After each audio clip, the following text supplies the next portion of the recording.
Hi, this is Isaac from Compositional IT.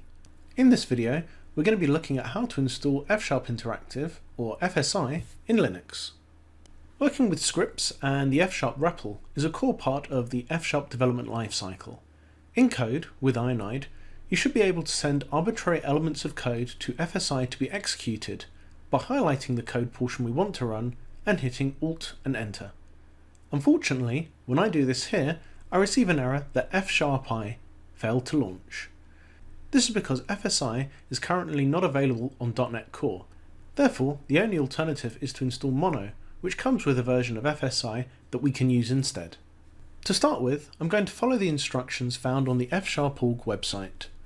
Firstly, we have to add the Mono repository to Ubuntu.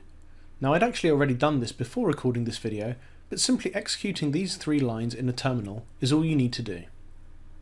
Next, I'm going to go back to the F#org page and install the F# package. This will implicitly download the latest version of Mono at the same time.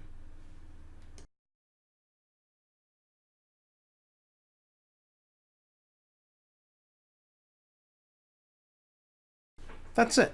FSI is now installed and good to go. When I try to send the printfn line, as I did before, to FSI, you can see that the result is now correctly evaluated. There's one extra thing to note though. At the present time, the latest version of Mono from the Mono repository on the official Mono site only includes F# 4.1 and not F# 4.5, which is the latest version of F# currently available. Thanks for watching.